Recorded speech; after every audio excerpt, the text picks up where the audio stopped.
Trump G7 जाते हैं, अचानक बैठक को छोड़कर चले आ जाए, जो सारा ड्रामा है वो जो हो सकता है वो वहां पर हमने देखा है। 7 शक्तिशाली देश और उनके बीच में से डोनाल्ड ट्रंप वापस आते हैं और वो कहते हैं तेहरान खाली करो।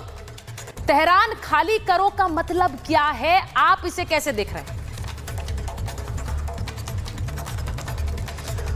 जय हिंद चारिता। जय हिंद सर। देखिए, जो डोनाल्ड ट्रंप साहब गए थे वहाँ पर G7 में, जो उनका मेन एम था कि एक ज्वाइंट स्टेटमेंट आया कि सारे G7 वाले खड़े हैं।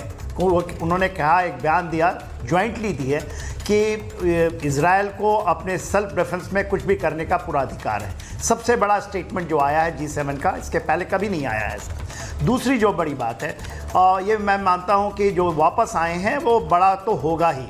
देखिए, जो कंडीशंस बनाए हैं, शायद ट्रंप साहब भी या अमेरिका ऐसा नहीं सोच पाया था कि जो ईरान के अंदर में जो अभी जो कंडीशंस बनी हैं ऑपरेशन राइजिंग लाइन के बाद 5 दिन का डिस्ट्रीब्यूशन हुआ है, उसके अंदर में जिस तरह से कंडीशन बनी है, खास करके न्यूक्लियर फैसिलिटीज़ को हिट करना, नटाज के ऊपर में, फर्दो के ऊपर में और इस्फान के ऊपर में, वो अनप्रेसिडेंटेड है। कोई दुनिया में आज तक कहीं नहीं हुआ, वो अनप्रेसिडेंटेड है। और इजराइल ने एक डिटर्मिनेशन के अनुसार उसने किया है। Even America has not done it anywhere in the world, कहीं हुआ नहीं।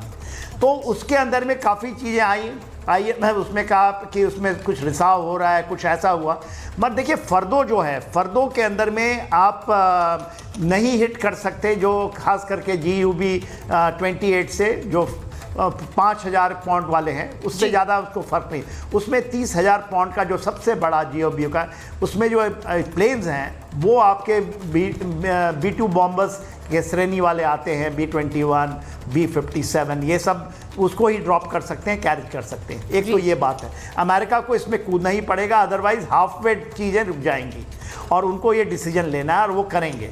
दूसरी बड़ी बात, जैसे आपने कहा, जो अयतुल्ला खुमैनी साहब हैं वो कहीं बंकरों में नहीं, या तो बहुत नीचे छिपा दिया गया है या दूसरा वो चले गए हैं। यदि वो छिपे हैं तो इसलिए तेहरान खाली कहा जा रहा है। खाली कराने जाने का एक ही मकसद है, वो उनको एलिमिनेट तो करना है। उन्होंने बड़ी गलती ये की अमेरिका में, डोनाल्ड ट्रंप साहब ने, उन्होंने पहले दिन 13 जून को ये कह दिया कि आप नहीं मारेंगे इनको, खुमैनी साहब को। उनको नहीं पता था कि इतना अनप्रेसिडेंटेड एक्शन कर पाएगा इजराइल। वो इस अपॉर्चुनिटी को अब छोड़ना नहीं चाहते हैं, क्योंकि अमेरिका का इन्वॉल्वमेंट बहुत जरूरी। यदि नहीं छोड़ते हैं और छोड़ देते हैं इस स्थिति में, तो देखिए ये डिंगलिंग बैटल चलता रहेगा। They will not able to finish the nuclear capability of Iran. Nuclear capability Iran का खत्म करना बहुत जरूरी है। 3,000 आपके आप ये बात कह रहे हैं कि वो इंटैक्ट है। आप ये जो बात कह रहे हैं कि न्यूक्लियर कैपेबिलिटी जो खत्म करना है वो बहुत जरूरी है, लेकिन जो खबर मेरे पास आ रही है, ईरान इसे लेकर बहुत नाराज है। चेतन, जरा इस खबर को चलाइए। G7 देशों पर भड़का है ईरान का विदेश मंत्रालय और G7 ने इजरायली हमलों को अनदेखा किया है, ये कह रहा है ईरान। वो कह रहे हैं कि हमारे परमाणु केंद्रों पर हुए हमले पर G7 खामोश है। अब ये खबर है, सोचिए। और ईरान कह रहा है G7 को अपनी एक तरफा बयानबाजी छोड़नी चाहिए। तो ये जो बयान ईरान की तरफ से आ रहा है कि G7 देश हमारी अनदेखी कर रहे हैं, ये बयान बहुत इंपॉर्टेंट है। ईरान का ये कहना कि हमारे जो हम पर जो हमला हुआ है उसकी अनदेखी करती है। GD बख्शी सर हमारे साथ जुड़ गए। GD बख्शी सर हमारे साथ जुड़ गए, मैं उनके पास जा रही हूँ। बख्शी सर, अगर मैं आपसे पूछूं, ईरान ने इस बात पर आपत्ति जताई है कि G7 उनके ऊपर हुए हमले को नहीं देख रहा है। ईरान कह रहा है कि G7 एक तरफे फैसले ले रहा है। डोनाल्ड ट्रंप क्या फैसला ले रहे हैं हमें नहीं पता है, क्योंकि वो बीच में आ गए और कह रहे हैं कि अब मैं कुछ बड़ा करने वाला हूं। क्या होगा वो बड़ा जो डोनाल्ड ट्रंप करने वाले हैं? सर देखिए, इसके लिए हमको ऑप्शन मैट्रिक्स देखना पड़ेगा। ऑप्शन मैट्रिक्स क्या है इस वक्त इजराइल अमेरिका के सामने?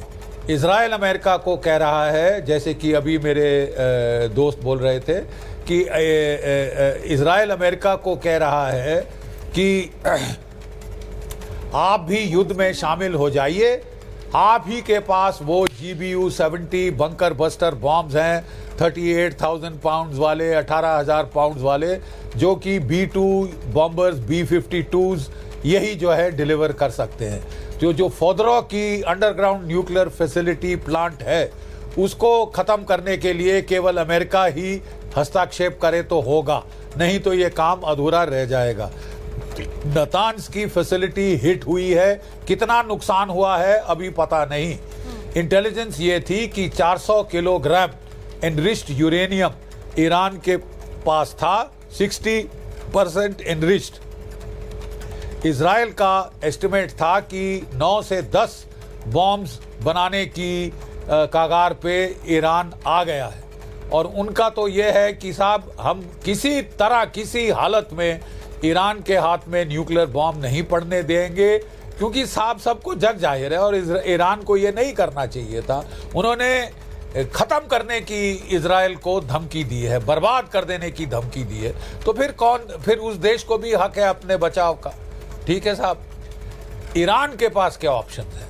ईरान के पास कोई 3000 बैलिस्टिक मिसाइल्स हैं, हाइपरसोनिक बैलिस्टिक मिसाइल्स, और हमने देखा है कि वो किसी हद तक सक्षम रहे हैं। ये आयरन डोम और इजरायली डिफेंस की जो 4 लेयर्स हैं, जिसमें कि शामिल एरो 2, एरो 3, डेविड स्लिंग और आयरन डोम, ये इजराइल की तरफ से और अमेरिका की तरफ से पेट्रियट्स और थार्ड, ये उसमें है। लेकिन इनके बावजूद ईरान के कई सारे मिसाइल्स जो हैं उन्होंने अपने वो टारगेट्स हिट करी है इजराइल के अंदर।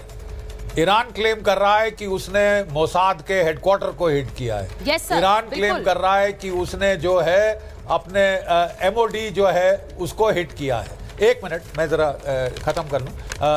एमओडी को हिट किया है, हाइफा के ऑयल टर्मिनल को हिट किया है, और सिविलियन टारगेट्स तो सब हम देख रहे हैं। अभी तक जो कैजुअल्टीज हुई हैं ईरान के कहा जा रहा है 525 लोग मारे गए हैं, 1250 के ऊपर घायल हुए हैं कल रात तक जी। ईरान के और इजराइल के कोई 24 मारे गए हैं, शहीद हुए हैं, और कोई 590 के करीब घायल हुए हैं अभी तक इजराइल में। तो पहली बार इजराइल के मेनलैंड पे भी इतना नुकसान हुआ है।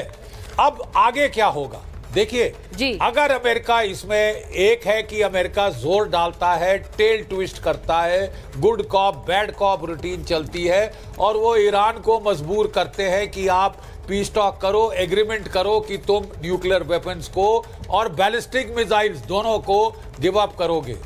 क्या ईरान करेगा? मे भी अपने कुछ जान बचाने के लिए, छुड़वाने के लिए इस बार कर दे, लेकिन कितनी देर ये चलेगा? उसके अलावा जो दूसरा ऑप्शन है, ईरान के पास क्या ऑप्शन है?